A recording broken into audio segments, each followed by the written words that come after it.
has helped recover over $71 million in money that people didn't even know existed. And now he's turning everyday workers into six-figure earners doing the same. It's David Church from the Surplus Institute, and you can find that at surplusinstitute.com, where over 1,000 students have learned his simple system to reclaim hidden funds. We're here on the Marketer of the Day podcast with Robert Plank. We're brought to you by dfypodcast.com. We handle the back ends of your podcast so that way you can focus on the interview. And the interview we're doing right now is talking about some of these amazing stories where Mr. David has helped recover $71 million in surplus funds, including Alan, the Uber driver. And he's fun and he's creative and he's busy and he's productive. So we're going to find out all about it. So Mr. David Church, how the heck are you today? Hey, Robert. Good morning. I'm doing good. Little jet lag. Just got in from San Diego a couple days ago and flew in at 1 a.m., but I'm doing good. How about yourself? I'm fabulous. Similar. Like you have that full calendar. You say, well, I have a mission. I have a purpose in life. And some people say, well, I'll take a months-long vacation. I'll take a break. Time is of the essence, right? It's a non-renewable resource. But then money, if we have the ups and downs in life, we can sometimes be clever and regenerate that, right? But that time, we sure as heck can't get it back. So we have to make the most of it. And so as far as all this connects to you and your mission and your business, what are you all about? What has you so passionate, fired up? Well, it's interesting. I work with Unclaimed money, and I get people paid money that either they know they've had and they haven't collected it, or they're completely oblivious, and we use our script to convince them that they're the real deal. We just recently got a woman paid she was in California. The funds were in Florida. She had $300,000 and she had tried to collect these funds on her own and she was unsuccessful. And there was just some paperwork and issues that she hadn't done. And a lot of times they make this money hard to get that belongs to the rightful owner. There's many different forms of surplus funds, and getting her paid was life-changing for her, very satisfying for me. That was one of the latest cases I worked. And ironically, when we went in and to claim her funds, we did a deep dive into her name and the state. And what we found is that she had another $250,000 that she didn't even know about just sitting there that had been unclaimed. So what we do is we locate these funds with the rightful owner, which is very satisfactory. And then what we do is we go ahead and we get a finder's fee for doing this. And it's a very rewarding job all the way around. So it's kind of what I do and how we work it. And it's funny. You mentioned Alan. Alan's a great guy. Yeah, he was driving for Uber. He's a vet. He served in our military. And when he came to us, he wanted to be able to stop Uber and work for himself.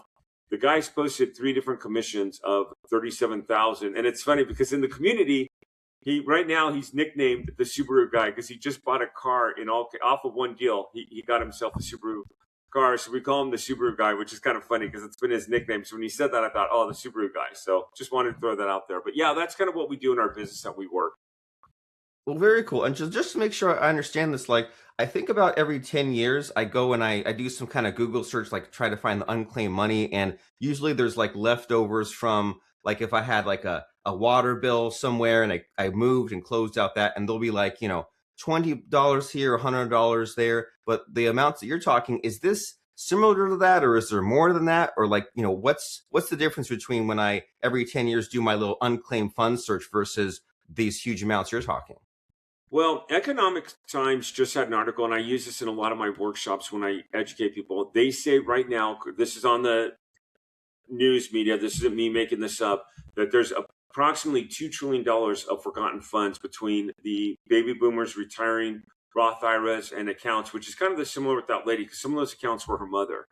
But going back to that, there's people that have lost their house in a foreclosure. This is probably the most common, either in a tax or mortgage foreclosure. So what happens is a property goes up for sale by a bank, and let's say John Smith owns property. John Smith is technically the seller of the property. He is selling the property. Yeah, Bank of America or Wells Fargo, whoever has that note or that lien, they're forcing the sale. He has no other choice. He has signed an agreement with them saying, if I don't make payments, my property will go up for foreclosure, and you have the right to do this. Now, what happens a lot of times is when it sells to a third party and the property goes up, so someone buys a property, corporation, business, maybe someone just looking for a property, buys that property, and let's say there's a bidding war, and $100,000 is the estimated debt on the property. Let's say it goes for $250,000, $300,000. What happened? Bank of America, they've been paid. They got their $100,000. John Smith is the seller of that property. He gets that additional money. As long as there's no other outstanding liens or anything against that property, those funds go directly to him. And people don't realize that. So what we have recuperated funds from years back. I mean, sometimes it gets cheated to the government, and that's what we try to avoid. I mean, I'd rather see that money go. I mean, John Smith has probably lost his job. He's probably had some financial hardship. Something's happened in that guy's life where he can't make his payment. He deserves to have those funds due back to him. He deserves to get those. And what we do is we put those hands in the rightful owner. We get those funds to the rightful owner. That is the most typical type of funds that we see, either a foreclosure, mortgage foreclosure, or a tax foreclosure. Now, one of the misconceptions I see is if the property does not sell. So let's say Bank of America takes the property back and they sell it. It's $100,000. Let's say they sell it for $1 million. Bank of America now owns the property because it's an REO, real estate owned property. And a lot of people don't realize the difference between that. So if it goes back to the bank and the bank sells it, John Smith unfortunately gets nothing. But if that property sells to a third party bidder, if the estimated debt on the property is satisfied, those extra funds go back to him. Very nice. So the way you're talking about it, I can imagine how if someone looks into this or tries it on their own, it's overwhelming, right? There's all these terms, there's all this navigating, all this contacting follow-up that has to be done. So I imagine that since you've seen all these different scenarios, you can do this in your sleep, right? This is your bread and butter. Absolutely. Absolutely. Yeah. And they have to send like a notification. So what the bank will do is they'll send this little tiny postcard that says, hey, you have unclaimed money, claim it. Well, someone's moved out of the house. It's a vacant house. They no longer live there. Maybe they do, and it's wrapped up with all the other mail. I mean, they don't go out of the way. And I used to think, well, the banks have to let these people, they have to want to. Well, they get interest on this money, and so does the government. And like in Texas, for an example, on tax surplus funds, they try to find locators, find them like, if I help someone get paid, they can find me up to $1,000, which is just ludicrous. Another thing they do is the money gets escheated back to the counties after a duration of time. So what they do is they make it as hard as possible to collect because this money goes back to the government. I mean, they won't give lists out. They won't give any information. They're very secretive of it where it's public information. And that's what I'll say. Hey guys, this is public information. You are supposed to share this with me. And you think about it, the bank has like, let's say they have $100,000 of surplus. That's really not a lot of money for interest, but let's say they have 50 of those. That's where it adds up. That's where you have the millions of dollars that they're holding on surplus. And that money, they get interest on that. They get to use it, and it makes them more powerful. Eventually, they have to surrender it, but they hold on to it as long as they possibly can. And it's just ridiculous. Yeah. Yeah. There's not a huge motivation for them to go out of their way to give it back. And they can and they will give it back with someone like you who can navigate it. And so if someone says, okay, I've heard enough from David, I'll try this on my own, I'm sure there's a million ways where they can mess this up. So where do people go wrong in this process? So there's so many different ways I see people mess this up. Number one is the script. And one of the areas I teach people is how to be able to talk to someone. Because if I called you up and I said, hey, Robert, you know you have funds you didn't know you had, you're going to hang up on me. I mean, that sounds like anything. But if I call you up, and this is like a gold nugget I'm giving you right here. But if I call you up and I say, this is David Church on Reach Robert. Robert, I'm with RN Recovery. I'm calling you about 123 Main Street. And then I do what I call the doctor frame. I start asking you questions. Like when you go into the doctor doesn't come out and tell you how qualified he is. He doesn't say, hey, I graduated from Harvard. I've practiced medicine for 10 years. Put you at ease. You're trusting that doctor when you walk in. So when I call you, I need to have that doctor frame where I'm asking you, like the doctor will say, what's wrong? How long have you been feeling this way? Hey, Robert, are you aware? Did you know? And then I start, and I give you a lot of data, and it's the data that saves. That's the number one area that I see wrong. Number two is the accountability and having a coach is huge. It's been life-changing for a number of people. And what's awesome is I have people that have gone through our program. Like you look at Rose Patrice, she's our lead coach. She's based out of Florida. She's absolutely incredible. She is constantly putting up commission checks, $12,000, $7,000, $10,000. She just got a $71,000 client reimbursed. I think she got like 25% of that. She's constantly putting these checks up of money that she's making. And what she wanted to do was be able to be a retired grandmother and spend time with her children. And and again, it's going through our process. So number one is we teach people to learn their market. Like, let's say you want to work mortgage foreclosures. What is a mortgage foreclosure? How do they work? How do lists come up? What's the process of claiming it? Number two is you get your list and you skip choice. We have our own skip choicing company that taps into some pretty good data. And then number 3 is you collect the funds, you connect them with your client. And that's our 3-step system that we really work on. And 3, we call the rinse and repeat. We like to be able to really get people multiple deals by the time they've gone through our program.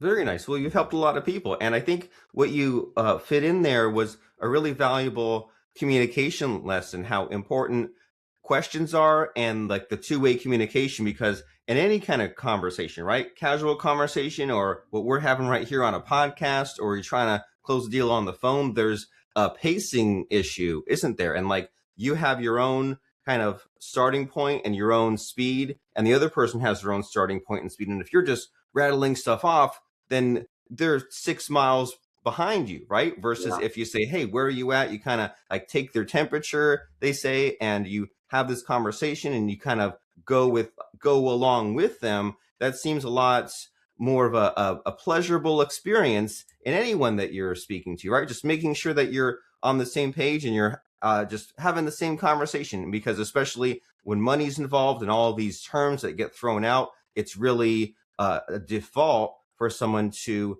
not want to seem stupid and say, oh yeah, sure, keep going. And then next thing you know, like they're just trying to keep up and you've completely lost them. So we don't want to lose people, right? Because then it's just a waste of time. So we want to have this very interesting conversation and educate ourselves so that we can navigate this crazy world of money and get to these results and get this unclaimed funds unlocked. So that way we can rebuild or pass something on to our kids or et cetera. And my understanding is that you focus on the over 50 crowd. Is that correct? That is correct. It's funny you said that. I was just thinking about that when you were saying that right now. Well, I've had people as young as 18 come in through our program and be successful.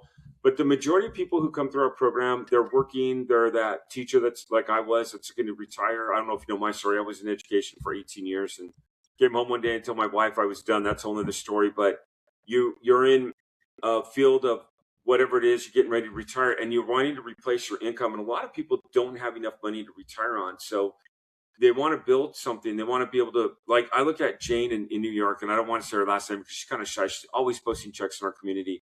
When she came to us, she wanted to be able to leave her job and she wanted to be able to work for herself. And then she got her first check for $500, which I always encourage people to go after small checks first. Then she got her second check and it was for $501. Then she got her third check, which was for $1,200. These are all pure commission. And then she's like, wow, I can do this with retirement.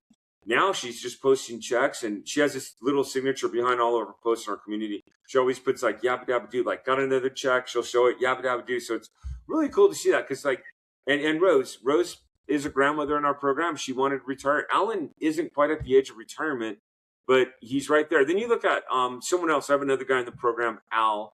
Al, I just did an interview with. I put him in our program. I'm going to put this up on my YouTube channel, but he made $400,000 in 2025. And he called me about scaling the other day. He wants to scale his business. I'm like, okay, he made just north of 400. I go, you made close to $500,000 profit and you want to scale your business. He goes, yeah. And I go, Al, I want to say that again. I want this to sink in. You made $500,000, like the top 1% of what Americans make. You made, I go, first of all, I want to know what you did to make $500,000. I go, or 400, it was 411 to be exact. And he said, well, David, I took your system and I applied it to myself. And he goes, and with some of your coaches, I want to give my coaches credit because they're phenomenal. And he goes, and I applied it to myself. And he goes, it was just incredible. He goes, then what I did is I had my wife start working it. She wasn't a believer, but she became a believer. Then our son, who was graduating from college, wanted to have his career. And we brought him into this, and now he's doing it full time. So he goes, you got the three of us working together, working this, and they all have they work mortgage foreclosures, which is the hardest one to get into, but it's the highest profit. And they work among the three of them chasing mortgage overages, and they made between three of them $411,000 last year. So I gave him some points on what he could do to scale, but I said, dude, if you're making $411,000, I think you're doing something right here. I mean, you're doing something okay. So it was funny, but yeah, that crowd of people who want to replace their income, most of my clients that come in are over 50 and 80% of those are probably over 60 years of age. Well, very nice. And so, am I understanding you right that like it's sort of like a biz op, like you solve your own problem, you get your own unclaimed money, and then you go out and find it for others? Am I hearing that right? You can do that. What I encourage people to do is as they get in the business, I encourage them. And this is kind of like one of my like little secret, like they're doing something without realizing, kind of like that trick, like you got kids and you try to trick them into doing something, not realizing what they're doing. So what I do is I have people look up 10 people that they know that have unclaimed money, including themselves. I had one woman years ago that went through the program, and she did that, and she found $18,000 that she had that she didn't know she had. Now that's been my highest. Usually people, like you said, like the other day, I just went and checked for my mom. My mom just recently relocated close to us, and I went into her home state and I looked for her, and I found like $150, and I claimed it for her. There's so many of those little cases out there. You claim it, you learn it, and you learn like, okay, wow, I just claimed money. Here's how I claimed it. Here's what I did. And then some people, like I've got one gentleman in my course, I haven't mentioned him yet. He's in Colorado. Brian, just interviewed him. He made $150,000 profit last year. He just works state funds. He just contacts people, gets the right contract out, collects from them, sends them an invoice, and has done very well with that. So you collect those few state funds, you learn it, and you learn the process, and then you decide, okay, do I want to work state funds? I mean, there's and one of the questions I get is, well, is the market saturated? Well, I started doing this in 2014, and it was estimated that there was over $80 billion of unclaimed funds in the United States. Right now, today in 2026, 12 years later, there's an estimated over $80 billion of unclaimed funds. So you have money being poured in. You have plenty of people that are due paydays. I'm not seeing that. I'm just seeing the approach, how you approach people, what you say. The follow-up is huge. When you were asking me earlier when we were talking about script, the second biggest mistake I see is people don't follow up. Either they're afraid to, something's going on. You've got to be able to follow up with your clients. Oh yeah. And so we're getting a nice mix of life lessons and business lessons here, right? Because like, yeah, follow up. Like I used to be so bad at, and I would go on and say like most people are bad at follow up, and it's like it's just a skill like any other to learn, and it's like in anything in life, right? You want to make sure that your kid's taken care of at school. You want to get a date. You want to close that deal with your business. I mean, what's the harm in being a little organized, right? And you have your call list, and you say, hey, this person, they were ready to buy. I'll call them next week. This person is warm. I'll call them next month. It's a skill like any other, and it's so underrated. And there's been so many times, I don't know about you, David, but in my life where I'm like, man, if this one person, if they had just called me 2 months later, I would have bought right then, right? I would have paid $5,000 right then. But it's because they got busy, I got busy, and there's all this unclaimed money of a different sort that's on the table where we just sometimes just, we say, where's my money? Who has my money? Should I contact? And so it's great to hear about what you've accomplished and the people that you've helped. And I like how you're very like story focused, because if you just stuck to the facts, it would be this mix of boring because it's money and it's numbers, and also it would feel kind of sketchy because it is kind of bizarre, right? That the government isn't like they make it hard to find this, and there's all this kind of untapped money there. So I like how there's the focus on the stories, because there's like an unlimited amount there, right? You run out of things to teach, but there's always a limitless supply of stories. And so in these last few minutes here, I'm curious about just like what you do to get the word out. Like you're here on podcasts and you tell stories of like the successful people, you post the pictures of the checks, but do you think, is there anything in your business that maybe makes you stand out or that you do differently to get the word out? So it's interesting. And I don't want to elaborate on this too much, but I had one of the original guys in the company did some really shady things, and we had to part ways. And there's a number of things that I was happy to let go, move on. It was very hard because I knew how to do unclaimed funds, and I was sticking to that for a while. But we had people that were in our program that were still wanting to be coached, and then we had people that were still like, they'd see me on Facebook and everything like that. So I've had to learn how to do sales in recruitment within my own company, which has been one of the biggest things I've in the last 2 years. I've learned more than ever before about internet, about sales, about funnels, about coaching, about bringing people in. Before it was just coaching.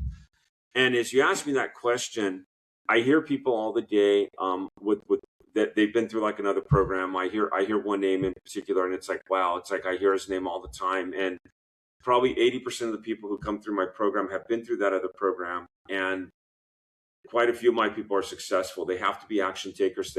But I would say what really truly gets us to stand out, I would say more than anything, is number one is our coaching. Like, we're really big about, we get people to learn their market, and that's the first thing we want them to do. Then we coach them on finding the list and finding it, and how are they working the list. Like, I'll have people say to me, well, how do you get people to pick up the phone? And my answer to them is, when I figure that out, you'll be the first to know. But I will say, when I call people and I leave a detailed message, and again, this is one of my, if you really want to know one of the biggest areas I close, it's follow up and it's getting calls back. And people say, people don't call you back. Well, if I call you and I say, my name is David Church, I'm calling for Robert. Robert, I'm calling you about 123 Main Street. I'm calling you about the bank account. In fact, I have a message I play quite frequently on my trainings where I show people, I have 2 or 3 in one day, but I'll say, Robert, I'm calling you about the dormant CD account at 123 Main Street belonging to such and such. Again, this is a Citibank CD account belonging to so-and-so at 123 Main Street. What have I done? I've said your name,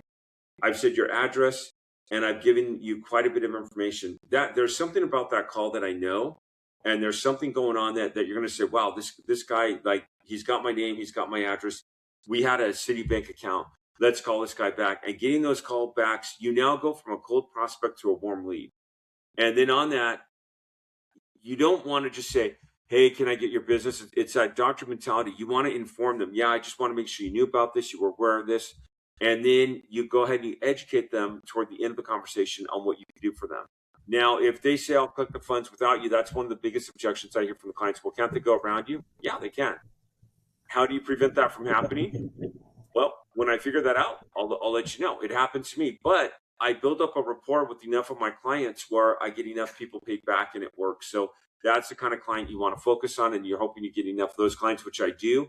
And yeah, it's just that's kind of how you work the business. I know I went long-winded there, so.